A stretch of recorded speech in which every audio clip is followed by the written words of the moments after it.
Moi, je voulais juste compléter toujours cette idée de plateforme. Ça va un peu dans le sens de ce qui a été dit, ce qui a été dit avant. C'est un autre élément qu'il faut qu'on mette en évidence. Enfin, Luigi, tu disais, à Lyon, ils ne savaient même pas qu'il y avait le colloque à Nice, en fait. C'est qu'on parle des réseaux dans lesquels on est. Alors, voilà, si on est dans les centres hospitaliers, il y a un réseau de centres hospitaliers. Moi, je suis aussi dans une structure régionale d'appui. Et je me suis aperçu, là, en discutant pendant 2 jours, que personne ne sait ce que c'est.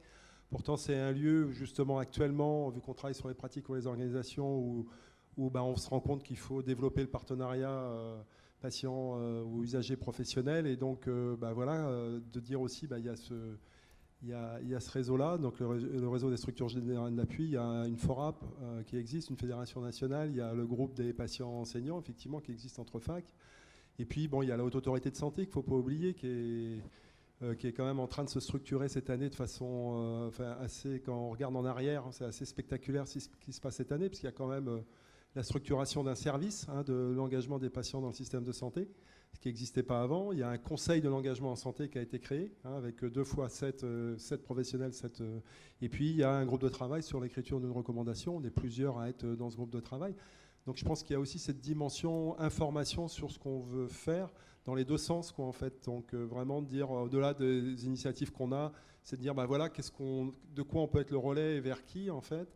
Et puis d'autre part, il y a des structures qui se mettent en place. Tu parlais, je crois, ce matin d'Isabelle Richard, donc le ministère. Il y a l'Haute Autorité de Santé. Enfin, faut pas qu'on oublie ces dimensions-là, parce on voit bien, Savoir Patient a commencé à faire une plateforme. Là, on se dit, on va peut-être faire une plateforme. Il y a peut-être d'autres qui ont commencé à faire une plateforme ailleurs. Enfin, bref, qu'on mutualise tout ça.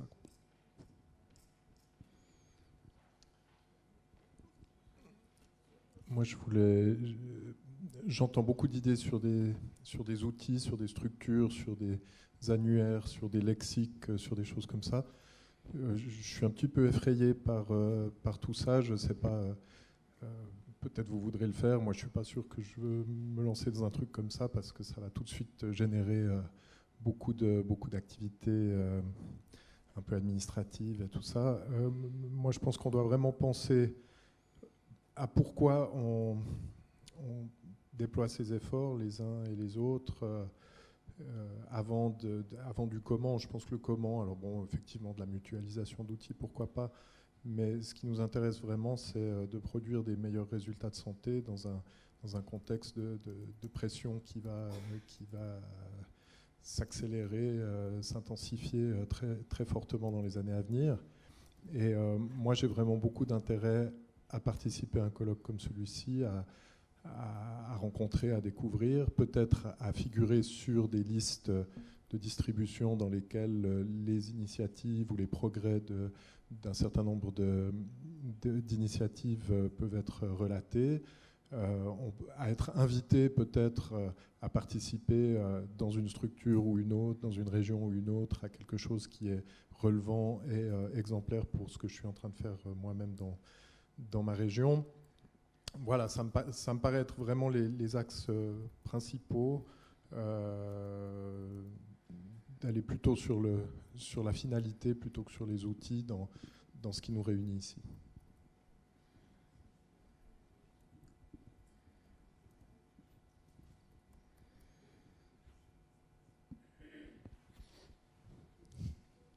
Je suis assez d'accord sur cette approche. Parce qu'effectivement, quand on commence à perdre du temps sur les outils, on perd l'objectif en ligne de vue. Donc il y avait donc la proposition de projet de travail sur l'évaluation. Puis ce matin, dans votre communication, vous avez dit qu'il serait pas mal qu'on ait un agenda de recherche. Moi, j'avoue que ça, je suis assez preneur aussi. Alors, vous avez dressé ce matin aussi un premier état des lieux de ce qui était fait, des positionnements, etc. Mais voilà, c'est sûr que l'agenda de recherche, il doit s'appuyer sur obtenir des meilleurs résultats en santé. Il y a quand même, c'est sûr, un peu de boulot de ce côté-là, quoi.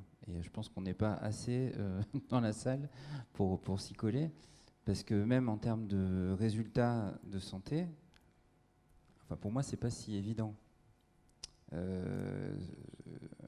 signification de ça. Est-ce qu'on parle d'amélioration de la qualité de vie? Est-ce qu'on parle du respect des patients? Donc il y a en parallèle de l'évaluation, il y a les objets de l'évaluation et à quelle fin. Donc c'est peut-être même préalable sur qu'est-ce qu'on souhaite.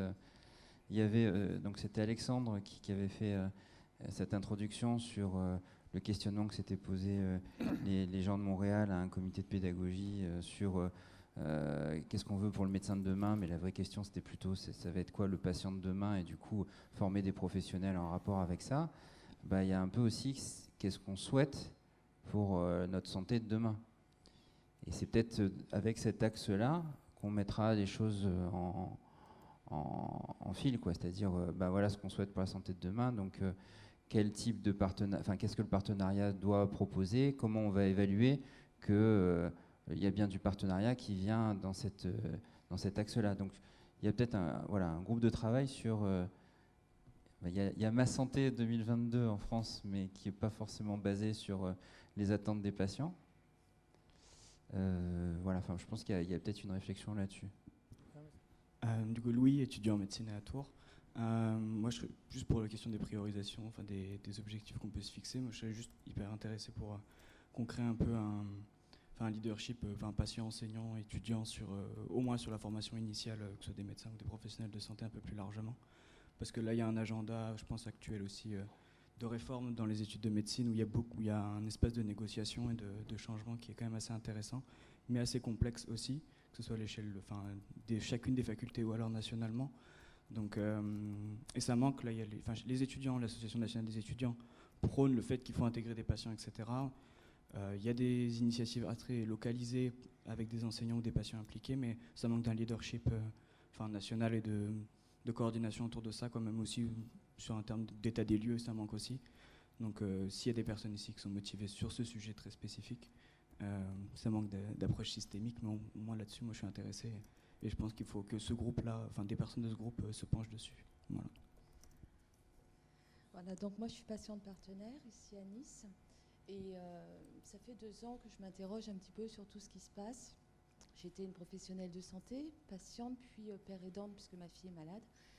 Et ce qui m'a interpellée dans le colloque, outre le fait que ce fut très intéressant et très riche, j'aimerais à travers plateforme, peu importe le modèle, parce que j'ai que faire des modèles, c'est plutôt de savoir, d'avoir une réflexion éthique sur le partenariat. Ça m'intéresserait beaucoup, parce qu'on parle beaucoup de partenariat, il y a beaucoup de mots, mais on n'est pas tous sur la même longueur d'onde sur le partenariat. On l'a vu ce matin avec les études qui ont été faites ici. Et je pense que mettre un petit peu d'éthique là-dedans, ça ferait du bien. Voilà, moi, c'est la proposition que je ferais. On a parlé du champ lexical, on parle de beaucoup de choses, de mutualisation, mais également de placer aussi l'éthique dans le partenariat.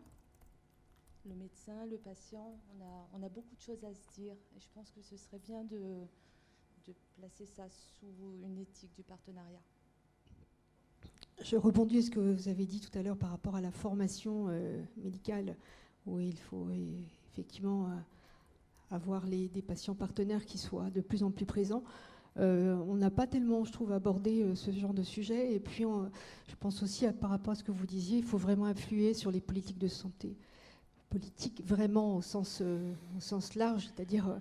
on n'a pas du tout, là on a évoqué là, tout à l'heure Ma Santé 2022, mais on n'a pas du tout, on est parti sur l'idée, voilà, on est dans une évolution du système de soins, mais on n'est pas pris conscience que ce système ne va pas aller dans le bon sens pour les patients. Et si nous, en tant que patients partenaires, on ne monte pas au créneau et qu'on ne réagit pas et qu'on devient un peu les porte-paroles, comme peut le devenir les associations et avec les associations, ça me semblerait quand même un dommage de pas non plus savoir se concentrer sur ce genre de sujet.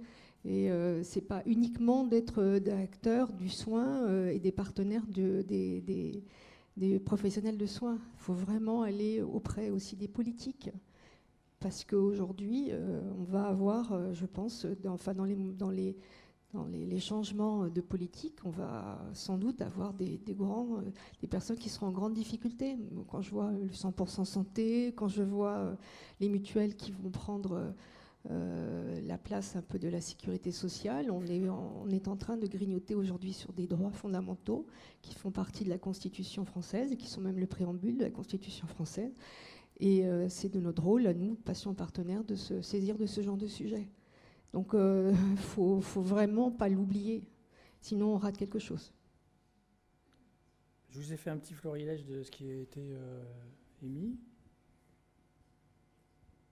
Si j'ai oublié quelque chose, n'hésitez pas à me le dire. Donc, nous répertorier parmi les équipes qui le souhaitent et les rendre lisibles. Donc, ces équipes avec une carte d'identité des équipes, des membres ou individus, à l'éclairage des projets menés dans leur dimension globale. Donc, lisibilité des méthodologies employées, financement, etc., etc. Mise en ligne de méthodologies mobilisées pour quels résultats avec leurs forces et leurs faiblesses. Création de groupes de travail informels. Organiser d'autres rencontres et animer autrement le prochain colloque. Identifier des pistes de réflexion sur le sens de notre action, les pistes de recherche comme d'action et les prioriser et leur déterminer un agenda. Les pistes de projet. Travailler sur un lexique des termes du partenariat, leadership sur l'implication des patients dans les études de médecine, créer un événement de rencontre sur les patients-chercheurs. Excusez-moi pour les fautes d'orthographe, je fais ça en vous écoutant. Questionnement éthique sur le partenariat, proposition d'un opérateur d'aide à l'emploi des patients qui souhaitent se professionnaliser, positionnement politique.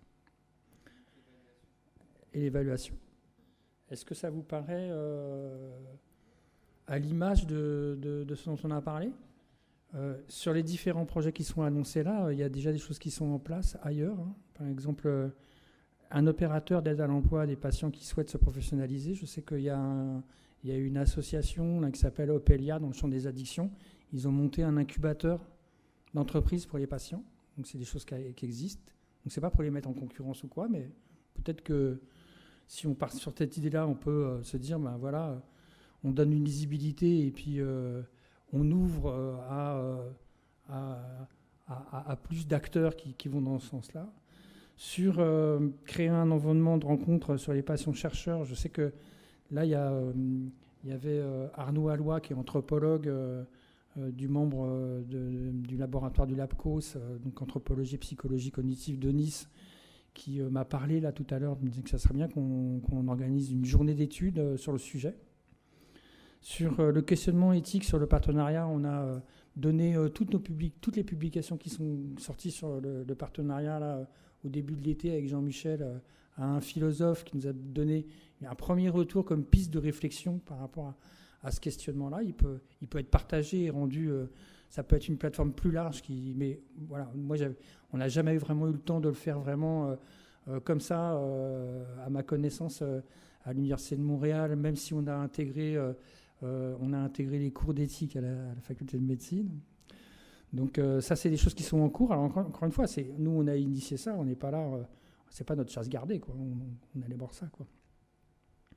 Et puis, travailler sur un lexique des termes du partenariat. En fait, il se trouve qu'à l'Université de Montréal, il y en a un qui est accessible en ligne.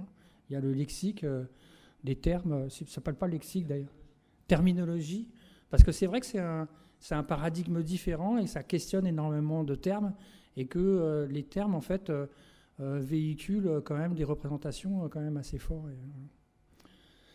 Et puis, moi, je proposerai un truc. En fait, on a fait le premier grand congrès international sur le partenariat avec les patients et le public, avec le Centre d'excellence du partenariat avec les patients et le public de Montréal au mois de mai dernier. Il y avait plusieurs francophones qui étaient là. Il y a eu l'idée d'une alliance francophone. Alors, comme là, on est plusieurs francophones de différents pays. Moi, je serais prêt à dire, voilà, on a parlé de cette alliance. A priori, pour l'instant, à ce jour, elle n'est pas effective. Est-ce qu'on aurait envie de créer une alliance francophone sur laquelle on pourrait décider du terme, parce qu'on vient de parler de terminologie, autour de ce courant, en fait. Je ne sais pas si on l'appelle un courant ou comment on pourrait l'appeler, du partenariat de soins avec le patient. Bon, oui.